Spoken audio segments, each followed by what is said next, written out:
আমি প্রথমেই আমাদের মাননীয় প্রধানমন্ত্রীকে আন্তরিক কৃতজ্ঞতা জ্ঞাপন করি। তিনি এই গুরুদায়িত্ব আমার উপরে অর্পণ করেছেন। গুরুদায়িত্ব বলছি এই কারণে যে বাংলাদেশের প্রায় 40টির বেশি, প্রায় 50টির মতো মন্ত্রণালয় রয়েছে, কিন্তু এই স্থানীয় সরকার এবং পল্লী উন্নয়ন যে মন্ত্রণালয়, সেটা কিন্তু একটি ব্যতিক্রম ধর্মীয় মন্ত্রণালয়।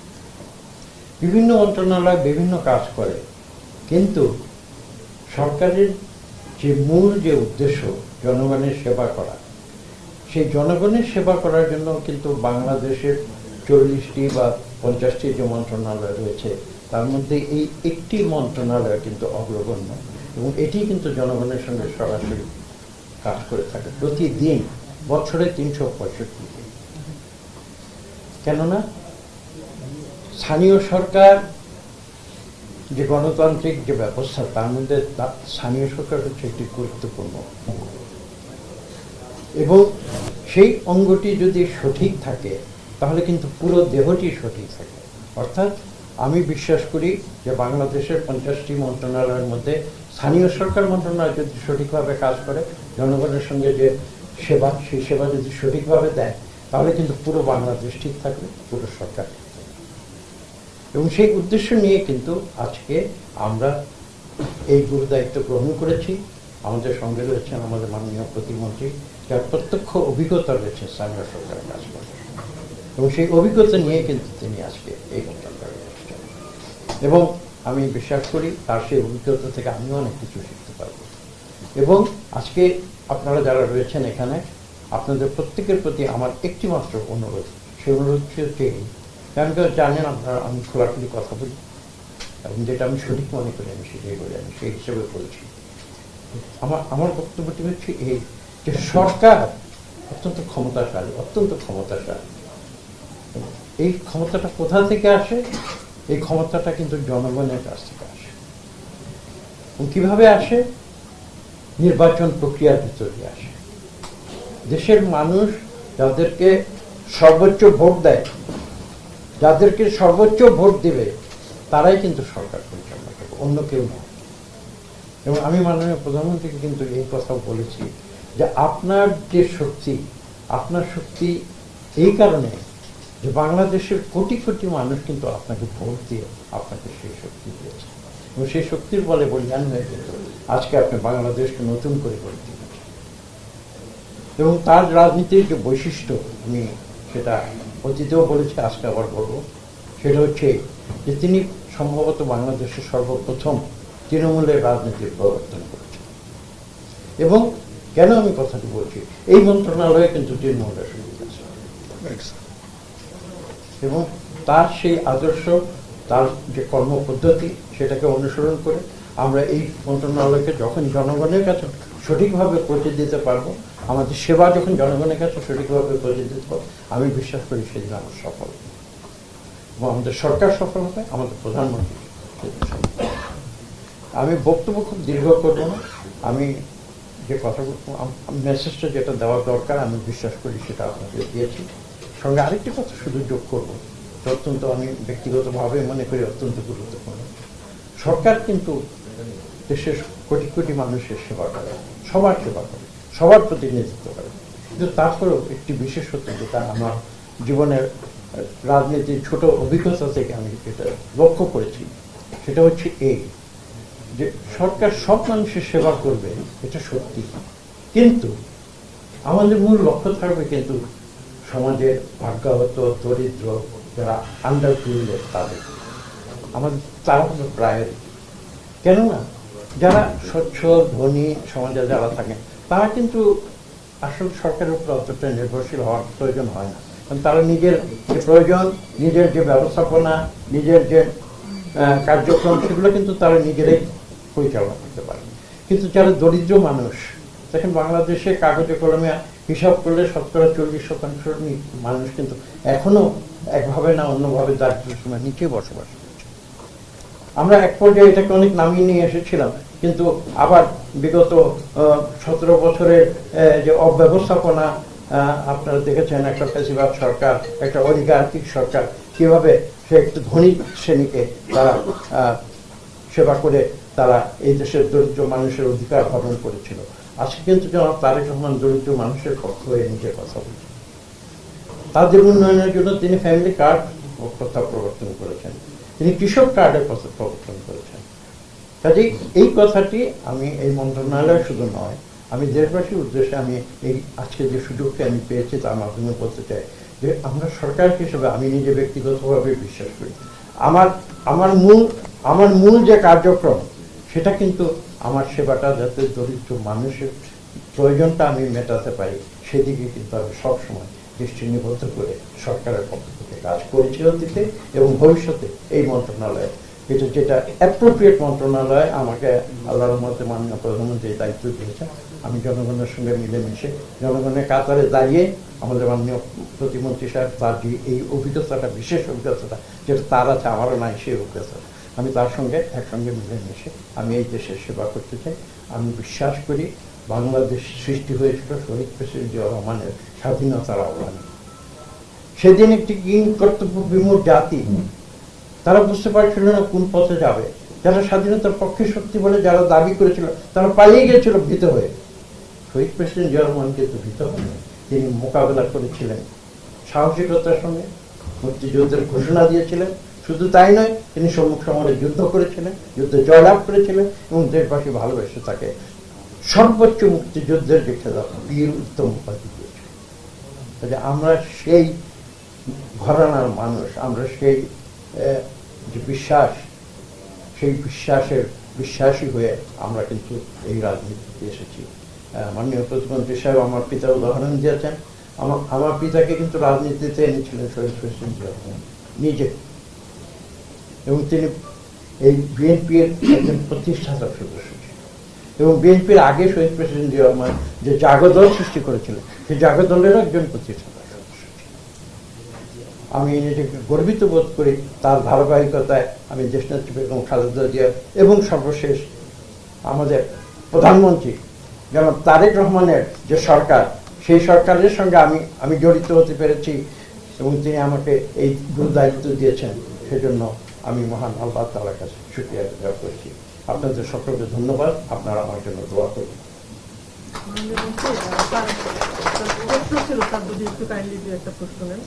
প্রশ্ন নেব?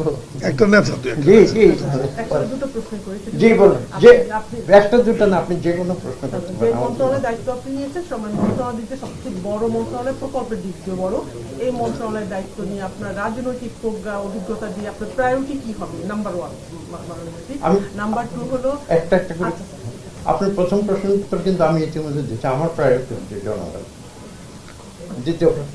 আচ্ছা, দ্বিতীয় প্রশ্ন হলো যে সময় দায়িত্ব নিলেন সামনে স্থানীয় সরকার নির্বাচনের সময়, এর আগেও আমরা শুনেছি, সেক্ষেত্রে আপনার পরিকল্পনা কি থাকবে? কবে থেকে স্থানীয় সরকার নির্বাচন শুরু হবে? কতদিন নাগাদ চলবে? দেখুন, স্থানীয় সরকার নির্বাচন কবে হবে তার কিন্তু একটি সংবিধানগত একটি পদ্ধতি, এবং আমি আজকে যদি বলে দিই যে অমুক দিন নির্বাচন হবে, এই কথা কোনো অর্থ থাকবে না। কাজে এই আপনার এই প্রশ্নের সরাসরি উত্তরটা কিন্তু আমার দেওয়াটা যুক্তিযুক্ত হবে। আমি বলছি সাংবিধানিক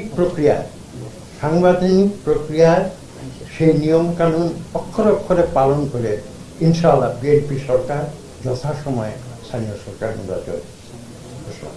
এখন তো আপনার যেটা হলো যে স্থানীয় সরকার, আপনি বলছেন তৃণমূলের মানুষের কথা, সেই ক্ষেত্রে তো সবগুলো স্থানীয় সরকারের বিভাজিত আপনার প্রশাসক দিয়ে চলছে। সেক্ষেত্রে তো দ্রুত নির্বাচনটা জরুরি, এবং এর আগে যিনি স্থানীয় সরকার মন্ত্রী ছিলেন তিনি বলেছিলেন যে 1 বছরের মধ্যে সবগুলো স্থানীয় সরকার নির্বাচন হবে। তো আপনার টার্গেটটা কি?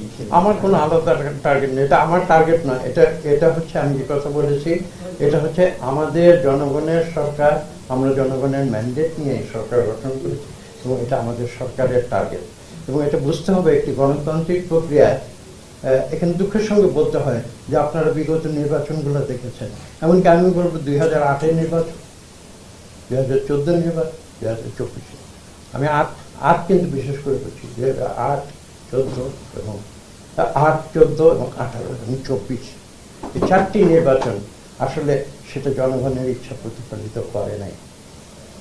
এবং দীর্ঘদিন পরে আমরা সৌভাগ্যবান যে 2026-এর 12 ফেব্রুয়ারির নির্বাচনে সত্যিকার অর্থে জনগণের প্রতিনিধি হিসেবে আমরা আজকে আপনাদের সামনে আছি। যে সেই কারণে আপনার সে প্রশ্নের উত্তর যে জনগণের যে ইচ্ছা তার প্রতিফলন হিসাবে আপনি 1 বছর তো দীর্ঘ সময়।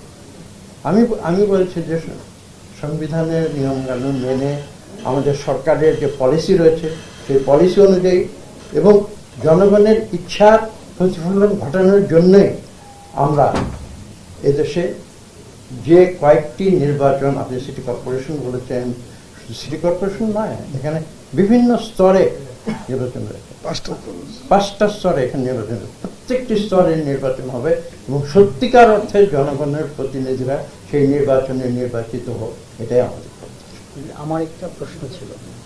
আমার প্রশ্নটা হচ্ছে যে আমরা জানি বিশেষ করে আপনার বিগত দিনের হিস্টোরি যদি আমরা কাটি, আপনার দ্বারা কখনো কোনো মন্ত্রণালয়ে যে দায়িত্ব আপনি ছিলেন দুর্নীতি কখনো প্রশ্রয় দেননি। আমরা জানি যে এই সরকারের সবচেয়ে বড় মন্ত্রণালয় স্থানীয় সরকার মন্ত্রণালয়, এখানে বিগত 17 বছর নামে বেনামে বিভিন্ন প্রজেক্টের নামে অনেক দুর্নীতি হয়েছে।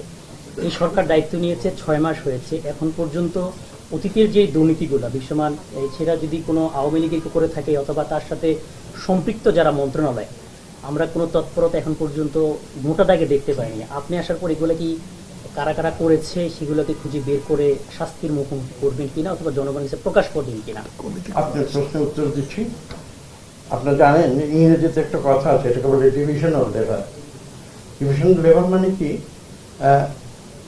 সরকার পরিচালনায় অথবা সমাজে বিভিন্ন স্তরে বিভিন্ন লোক কাজ করে, একজন মানুষ কিন্তু সব কাজ করে না। কাজে আপনি যে কাজটির কথা বলেছেন সেই কাজটি করার দায়িত্ব আমাদের রয়েছে, এটা আমি না করছি না, কিন্তু এই কাজটি করার সরাসরি দায়িত্ব কিন্তু আমার নয় বা আমাদের এই মন্ত্রণালয়ের নয়। কাজে এটা যে প্রক্রিয়া হয় সেই প্রক্রিয়া ইতিমধ্যে চালু হয়েছে। আপনারা জানেন যে দুর্নীতি দমন কমিশন নতুন করে করতে হবে, কাজে এটা যার যার দায়িত্ব সে পালন করবে। আমরা শুধু আপনি যে প্রশ্ন করেছেন অন্যায় হয়েছে, অনিয়ম হয়েছে, দুর্নীতি, শুধু এখানে এই মন্ত্রণালয়ের বিষয় নয়, সমস্ত সরকার, আমি দুঃখের সঙ্গে বলতে বাধ্য হচ্ছি, আমি জানি না যে বাংলাদেশের দূরের কথা, ইভেন দুনিয়ার অন্য দেশও এই অল্প সময়ের ভিতরে এত বৃহৎ পরিমাণ দুর্নীতি অন্য কোনো সরকার হয়েছে কিনা আমার জানা নেই।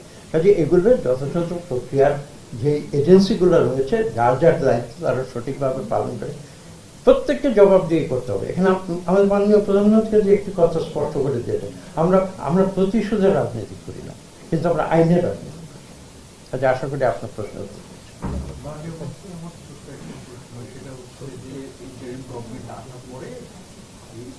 সরকারের যে জনপ্রতিনিধিগুলো ছিল সারা বাংলাদেশে তাদেরকে তো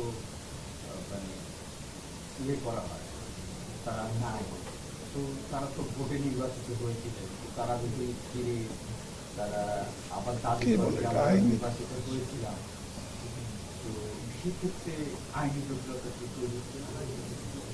আপনার প্রশ্নের আমি কি সবার সামনে উত্তর দিব? আপনি মনে কষ্ট পাবেন না। আপনি বলেছেন যে ইন্টারিম গভর্নমেন্টের সময় যারা জনপ্রতিনিধি ছিল তারা কি সত্যি জনপ্রতিনিধি ছিল? তারা কি সত্যিকার কোনো নির্বাচনে নির্বাচিত হয়েছিল, নাকি দিনের ভোট রাতে নির্বাচন হয়েছিল, নাকি ভুয়া ভোটে হয়েছিল, নাকি ভুয়া ব্যালটে হয়েছিল, নাকি ডিসিএসপিদের কারণে নির্বাচিত হয়েছিল? আচ্ছা, আপনার প্রশ্নের উত্তর আশা করি আপনি পেয়ে গেছেন। আমরা চাই সত্যিকার অর্থে, আমরা গণতন্ত্রে বিশ্বাস করি। আমি এখানে কথা বলছি, কিছু মনে করবেন না।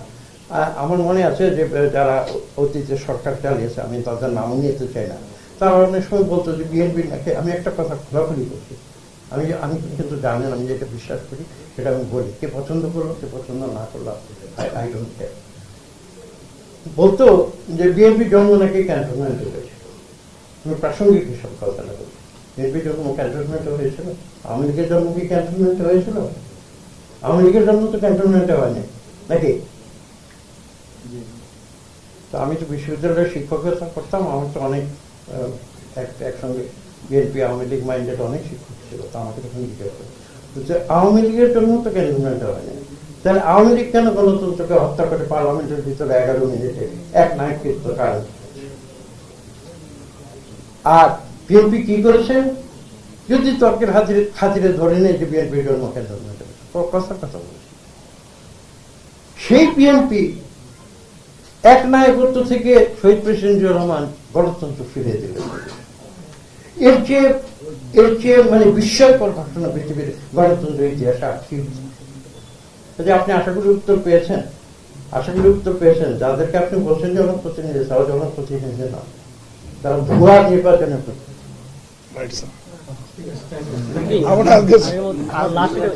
এই প্রশ্নের প্রেক্ষিতে আমার একটা প্রশ্ন ছিল, সেটা হচ্ছে আপনি আপনি যেটা বলছিলেন, আগে প্রশ্ন করেছেন, আবার করবেন। জি জি, রাতের ভোটে যারা ইউপি চেয়ারম্যান হয়েছে এরা তো এখনো বহাল আছে, এরা এখন বলে এখনো এরা দলীয় তৎপরতা অনেকে চালাচ্ছে, এরকম প্রমাণও আছে। তাদের বিরুদ্ধে আপনার কি ব্যবস্থা, যতদিন নির্বাচন হচ্ছে? আমি আমি আমি স্পষ্ট ভাষায় একটু আগে বলেছি, আমি স্পষ্ট ভাষায় বলেছি যে বিএনপি প্রতিহিংসার রাজনীতিতে বিশ্বাস করে না, আমরা আইনের রাজনীতিতে বিশ্বাস করি, আমরা আইনের পথে যেতে চাই। এখানে একটু আগে বলা হয় নাই, আমি যেহেতু আপনি প্রশ্নটি করেছেন আমি বলার সুযোগ দিয়েছেন আমাকে, আপনাকে ধন্যবাদ। এই দেশের বিচার ব্যবস্থাকেও তারা দগ্ধ করে দিয়েছে। বিচারের রায় জজ সাহেব লিখত না, মন্ত্রণালয়ে দেখা হতো, কি সত্যি না? তো কাজেই আপনি তো প্রশ্নের উত্তর পেয়েছেন। কাজেই আমরা ওইভাবে আমরা কোনো উইশ হান্টিংয়ে আমরা বিশ্বাস করি না। আমরা চাই যে আমরা এই দেশে একটা সত্যিকার অর্থে গণতান্ত্রিক যে সিস্টেম, সেই সিস্টেমটাকে আমাদের মাননীয় প্রধানমন্ত্রী ফিরিয়ে আনার জন্য দিনরাত পরিশ্রম করতে হবে, এবং আমরা সেই কথা রাখছি। ধন্যবাদ। Thank you. স্যারকে বলি। ধন্যবাদ প্রিয় সাংবাদিক ভাইরা। আসলে মাননীয় মন্ত্রী আজকে প্রথম কর্মদিবস, উনি পরিকল্পনা মন্ত্রণালয়ের দায়িত্ব পালন করেছেন এবং উনি জাতীয় সংসদে 4টি নির্বাচন করেছেন, 4টি নির্বাচনেই কিন্তু উনি 5টি নির্বাচনেই কিন্তু উনি জয়লাভ করেছেন। ওনার কিন্তু পরাজয় হওয়ার কোনো রেকর্ড নাই। এখন আমি যে জন্যই বলবো যে উনি আমাদের মন্ত্রণালয় সম্বন্ধে ওনার প্রত্যক্ষ পরোক্ষ সম্যক ধারণা রয়েছে, যেহেতু পরিকল্পনা মন্ত্রণালয়ের উনি দায়িত্ব পালন করেছেন। আমার মনে হয় যে একটু সময় দেন আপনারা, স্যার কাজ শুরু করুক। 15 দিন 20 দিন 1 মাস পর পর আমরা যখন আবার বসবো, তখন স্থানীয় সরকার মন্ত্রণালয়ের নির্বাচন, তারপরে কে থাকবে কে যাবে, কোনটা বৈধ কোনটা অবৈধ, সব বিষয় নিয়ে স্যার আপনাদেরকে বিস্তারিত বলতে পারবেন, এবং উনি যত ভালো বলতে পারবেন অন্য কেউ পারবে না বলে আমি মনে প্রাণে বিশ্বাস করি।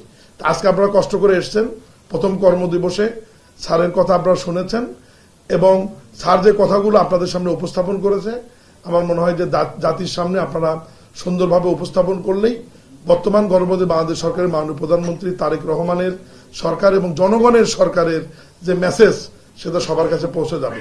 সবাইকে ধন্যবাদ। আসসালামু আলাইকুম।